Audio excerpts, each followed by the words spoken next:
everyone, and welcome to Deep Dive DL. I am Sarah Hoffman with Project 412. I'm the ecosystem builder.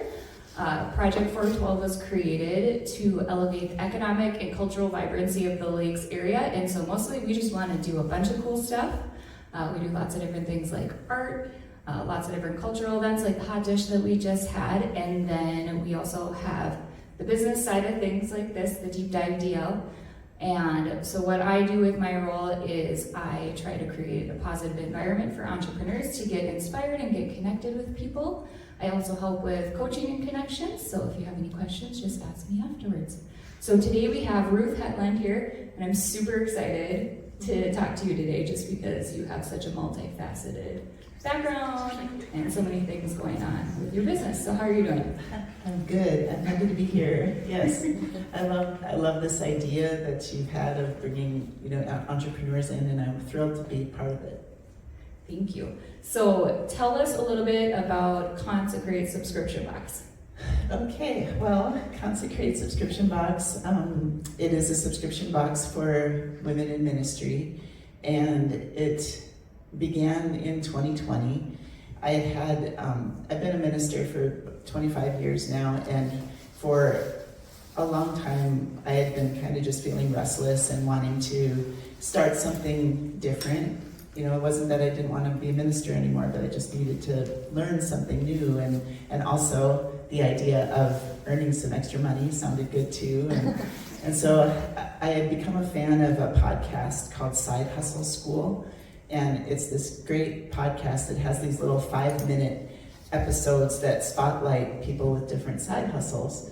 And so I tried different ideas from that over the years, and a lot of them failed. Like one that I liked, it was called public domain publishing.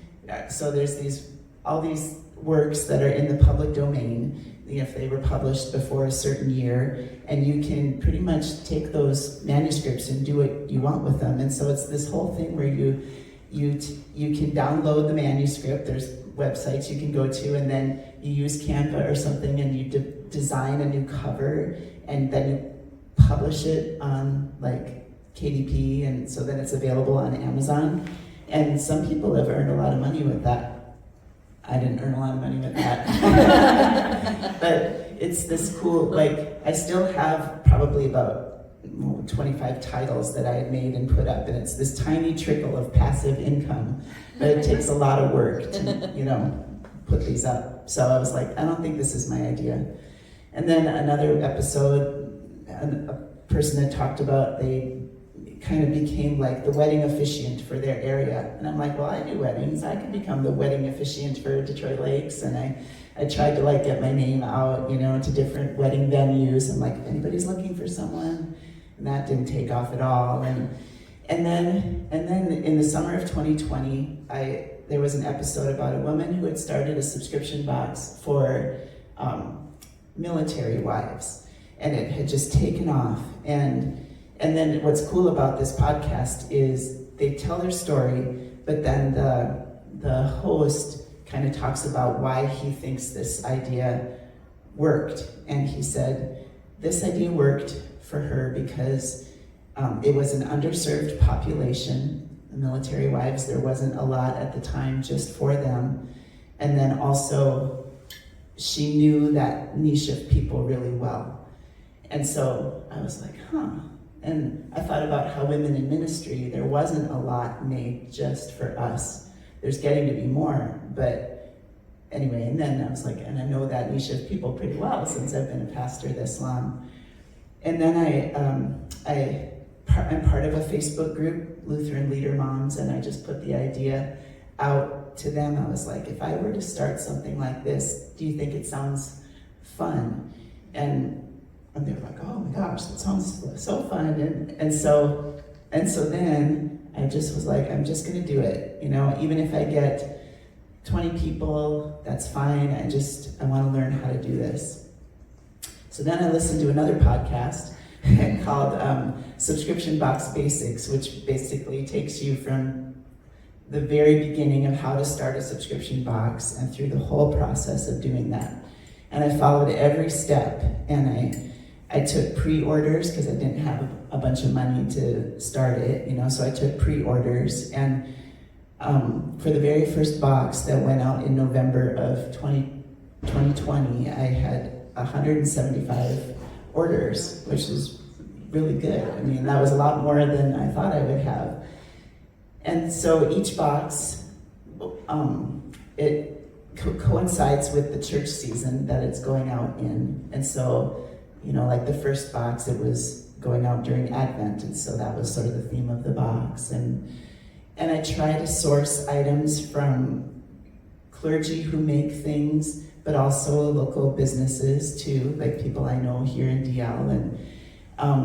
And always in the box, there's information about each business. So if they really liked the soap that went out, they can contact Heidi and be like, I want more of that soap. Or I've had caramels from Sue Trenka in there, and a lot of different local businesses. And that's been a fun thing for me too, to connect with these other people and to support what they do. So this is what the box looks like. I brought a sample. So, and I try to have each box be a mix of items that are useful and inspiring, and then just silly and fun too, and very niche, like, and I can talk more about that too, but. Well, I love that you're talking about doing the niche stuff, because normally, like, the fear when people start something like this is they're like, well, I need to please everybody. Uh-huh. Or even when you talk to other people, they're like, oh, well, that's not exactly for me. Mm-hmm. Well, it's not supposed to be. It's supposed to be for this group. Mm-hmm. And so I love that you narrowed it down, and then you were able to reach more people that way. Yeah, they really feel like it's for them. Like, and just to give you an idea, like, I tried to grab a good sampling of what a box would look like. And so this is a sticker that is based on a scripture from Esther, but it was designed by a deacon down in Iowa. It says, perhaps you were created for such a time as this. And then she had included a little card just about her business, so then I throw that in there. And so, like, talk about niche. This is a mom in England makes these sparkly clergy collars for ministers. So you can just tuck that in your tab collar, but you sparkle. And so, I mean, who's gonna like this except women in ministry? But we love it, And then there's a business that makes clergy wear for women, and then they just came out with this, it's a lint roller, it's called the Holy Roller. That's awesome. This is an artist and minister in Nebraska. She makes these reflection decks. So, like, you use it for morning devotions, and it has like an inspiring quote on one side and then a word to focus on the other, and it features her art. And then I like working, like, Tina Taylor from FSR, Studio FSR in Fargo now. I've worked with her a lot, and she will make like either body butter or different things, and then she lets me put my own fun label on it. So this was a cherry almond body butter, and I call it Soon and Cherry Soon. Like the gospel song Soon and Very Soon. My people think that's hilarious. Soon and Cherry Soon.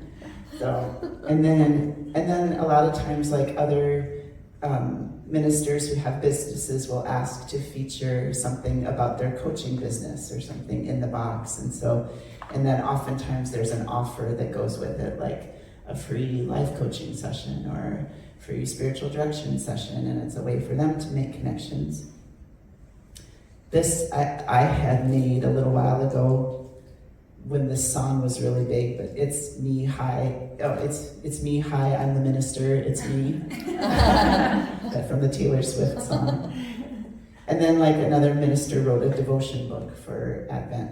So this would be a pretty typical box that might go out with a variety of things. That's really cool. I love how you tell the stories of all the people and help lift up their businesses as well. It's really special, and that builds a really cool community. Yeah, it's been a lot of fun to build that community, and across denominations too. Not just Lutheran, but I've gotten to know a lot of cool Episcopals and and Presbyterians and whatnot too. That's awesome. So how did you get the word out when you started? Yeah, I use social media big time because my audience is everywhere, and so I depended on, I started kind of with my Lutheran Leader Mom group, and then they were so great to help share it too. Because they were excited about it, and so they were great to help share it. And so getting the word out was never really hard at the beginning. And I made, of course, I have a website, and I have my own Facebook page and Instagram, and I have seasons where I'm better at keeping up with that than others, because all of these facets take a lot of time, right? And so, but that's, it was very organic at first. I mean, it went from 175 subscribers the first month to 500 within a few months. And then now it's kind of stayed at that, partly stayed at about 500, partly because I'm the entire business, and so I don't have time for more than that. And it just feels like that's kind of where it has stayed too. For a little bit, I did try some things because I know some big subscription boxes have like fulfillment centers, and I'm like, maybe that's what it's supposed to be, And so then I did try working with the fulfillment center, but then, I like the boxes to look just so, when they go out, and to package it just so, and like they just were tossing things in the box, and it just felt like it wasn't mine anymore. So I took it all back home again, and it all runs out of 1059 Minnesota Avenue. And I like being able to control how it looks and what's in it, and yeah. Yeah, well, and then you're able to deliver that experience a little bit better. Yep. And then you did have a little bit of time for some other things, because this kind of evolved into also having a podcast, right? Can you tell us about that? Yes. So first, because it had become kind of a cool community of women in ministry, and like they would all talk to each other, on this interwebs, and so I was like, we should do a trip.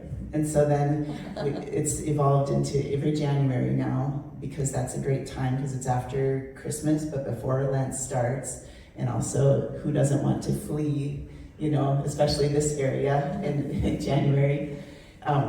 So we do a trip. Last year we went to Belize, and this year we're going to Turks and Caicos. And that's been really fun, just women from different denominations, and we get together. And then I had another friend who, she is a life coach and has been a life coach for a long time, and she serves kind of the same group of people that I do, ministers, women in ministry in particular. And she approached me and said, we should work together, we should collaborate somehow. And we didn't know what that would be, but as we talked, we're like, oh, we should do a podcast. And so we do a podcast. It's called Created Creative. It's been going a year, and every week for a year we've put out an episode now.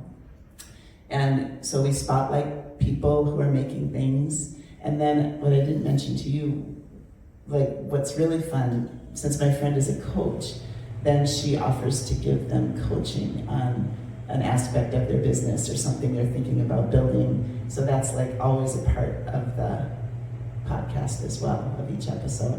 And I get free coaching as I eavesdrop, as she's coaching them. So yeah, that's been really fun. And how did you figure out how to do all the podcast stuff? So we kind of divided up. She had friends with podcasts, and so she was able to kind of figure out the good editing software we should use, and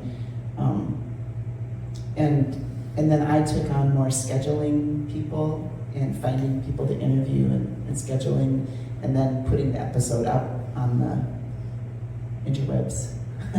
So it was sort of divide and conquer. Yep. So you've talked about the community quite a few times that you created. How does that work? Because it's all online then, a lot of the people? Is it Like, are you going into a Facebook page, or what does it look like? Yeah, so like lots of people follow on both Instagram and Facebook, and so like they'll talk to each other or they'll share something that was in the box, and then other people commented on it. And so and then I have gone to events like the Festival of Homiletics. It's this big preaching conference in the cities, and that's multi-denominational, and so I'll put up a table, and then it's fun to have people stop by and be like, oh, I heard of you, or oh, I've seen your TikTok, or yeah. And so so that it's all online is the community, except when I'm able to go to events. So it sounds like it's pretty organic then. Like, people are just inspired by what they see in the box, and then it kind of builds from there. Yeah, and I try to have myself be on, some of the reels and TikToks too, and so then it's like, oh, they feel like they know me before they meet me, and I feel like I should be better about doing that than I am, but it does help. They say it helps a lot, to get your face in front of people, and so they feel like it's not just a box, but it's a person, and she's just like us, she's a minister, so, and that's been good. Yeah, they talk about building emotional connection through meeting that person, and that will help you with your sales. yes. You said you were an introvert earlier today, though. Mm-hmm. So how do you balance that? Well, it's kind of nice because a lot of my business it's just me, working on it. And so, and I can control the social media aspect, so it's a lot easier than like being in front of the congregation or whatever, it's, so I love having my own business, and I love that feeling of, freedom that it gives, to be able to earn my own money. And, I love a lot of things about being an entrepreneur. And it was so scary when I first started because I didn't know anything about business at all, whatsoever. How many ways can I describe how little I knew? But I'm very proud that I've been able to learn as much as I have, and to be able to share that, and then also to realize that our businesses, sometimes they're for a period in life too, but then your period in life changes, and like I see that coming now too, because I want to be able to have a little more freedom once my boys have both graduated, and I don't want to be tethered to all of this stuff that I'm putting out each month. And so I started a Etsy shop where people can buy things more. It's print on demand, and so like I don't have to hold any of the stuff, but I just put up the designs, and then people can order it, and then a third party ships it out. And so that's actually what I'm trying to build up more now, and let ConseCrate kind of shrink naturally, because a year from now I won't have any little kids in the nest anymore. So I want to be able to have the freedom to not be packing 1 billion boxes every month. What do you think you're going to do with all that free time? Well, I have some ideas. So, but I'll tell you that in the next episode. Yes. All right. Does anyone have any questions that they'd like to ask? I have two. Is that allowed? It's like a Otherwise you two-part. can I give think me they'll one. flow together. We'll allow it just this once. I always break rules. Okay, so the first part, what's the average cost per box? And then how long does it take you to put each box together? Okay. So, like if someone were to subscribe for like the regular size monthly box, it's like, I think it's at $46 plus shipping. And so, and then how long does it take me to put it together? I mean, I've gotten quicker at that over time. Do you mean physically to pack the boxes, or do you mean? Sure. Okay. Yeah. I take about a week where all of my free time is just packing boxes. And then I take them to the post office slowly over the course of that week. It used to be where I get the boys to help and like we're packing boxes, that's all we're doing for 2 days, and then we take them all to the post office and the post office would hate me, and so anyway, it's been a gentler packing process now that I do over the course of a week. Yeah. And I do take some like special orders too, like if people want to order like one-off boxes for an ordination or an installation, and that's how I move. Like if I have leftover inventory, that's a good way to move those boxes, those things too. Yep. When people sign up for the boxes, are they signing up for like months at a time, or is it on a monthly basis? So there's options. I use a software called CrateJoy that's designed just for subscription boxes. And so that they can sign up for a month at a time, or 3 months at a time, or 6 months at a time. And then of course, like, it's one of those things where if they sign up for longer, it's a little bit cheaper, But this software is great because it handles all of when the renewal is supposed to happen, and it just happens automatically. Mm-hmm. Yes? So how long did it take you to go from 175 to 500? It took 3 months, because I know by January, started in November, by the January-February box, we were doing 500. So it was like drinking from a fire hose. Yeah, but it was a fun learning process too. Yeah. With sourcing all the items for the boxes, do you start, like, are you working now on your summer box, or? I should be. And So how do you find your people? yeah, so I've had subscribers recommend people, and I've had other people just approach me. Or if I hear of people in the area who make things, I approach them, like I approached Heidi, and then I have had repeat people, like I'll just use Heidi as an example, but like first you made 1 bar of soap, and then that was for a bunch of boxes, and then you made like a special bar for like, and it had like a whole theme that went with it, and then the stained glass one. Yeah. So it's fun working with creators too, to be like, dreaming up things together too. So, and I should work a lot further out than I do, but that's my cross to bear. Yeah. Yeah. As an entrepreneur, oftentimes, there's challenges and roadblocks. What would you say for new entrepreneurs, that you maybe learned along the way? What advice do you have for them?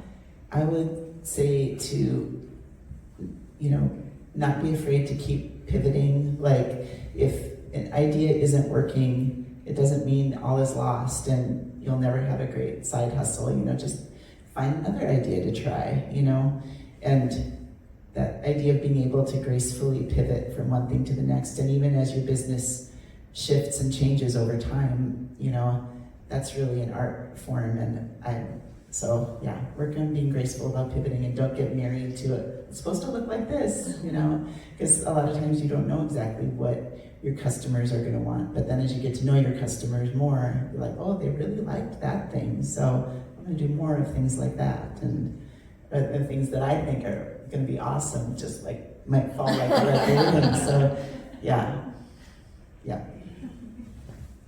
I like how you talk about not getting super tied to an idea. I have a mentor, and he always tells me, he's like, make sure you don't make any rules that you might want to break later. So before you make one, really think it through. Yes. Yeah. So is there anything along this journey that surprised you, that turned out very different than what you expected? I think the first thing that comes to mind is kind of how normal it seems now that I do this. Like, because at first it all felt overwhelming, and it all felt so scary. But now it's like, oh yeah, I do this, and I love it, and I love my customers, and it's how much fun it is too. Yeah. So, good surprises. Right. When we had talked earlier, you talked a lot about self-care with all the different things, because you have the podcast, the trips, your ministry, and then on top of it, the subscription box. How do you balance all that and find time to take care of yourself within that? I do yoga. She does a lot of yoga. Yoga, which has really been life-saving, I have to say, in a lot of ways. So I can't say enough good about yoga and how it just helps you breathe and to, pause in the middle of all the crazy. So that's been honestly the biggest thing. But as far as balance, I'm still working on that all the time, and I can end up getting pretty frazzled, and so it's just reminding myself to breathe and to keep returning to the things that help me, whether it's yoga, whether it's my spiritual director, and it doesn't have to be perfect, just like we talked about earlier, sometimes done is better than perfect. Yes. Yeah. We were talking earlier about the importance of just taking action, because sometimes usually actually when you take the action, that's when you learn, and that's when you do the changing and making things better as you go and you get all the feedback. So Yes. is there anything that we could do as a community to better support you in your business? Well, I love that you're doing this, and I love that somehow somebody must have mentioned my little business to you so that I could share about it today, and so that's just wonderful, and all the connections that I've made with people who are making cool things here in town. I'm always up for new ideas, and I love hearing about what people are making. So, yeah, always feel free to send me an email or text me with ideas of things that somebody might want to make 500 of for me.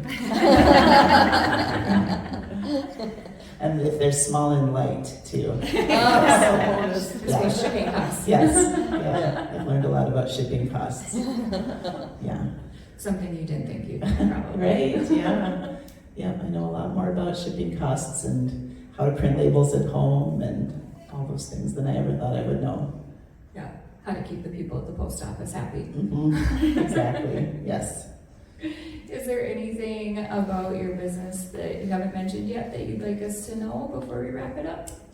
I think that I've talked about most of the facets, and if anybody wants to know anything else, please feel free to ask me. But thank you so much for letting me share about ConseCrate. Yeah, thank you for sharing with us today. Yeah. So thank you all for coming out to Deep Dive DL. We love having everyone here every third Thursday of the month. Our next event is the third Thursday of December. Can't remember the date off the top of my head. It'll be with Travis Stone from Action Fabricating. So we hope to see you here. Have a great day.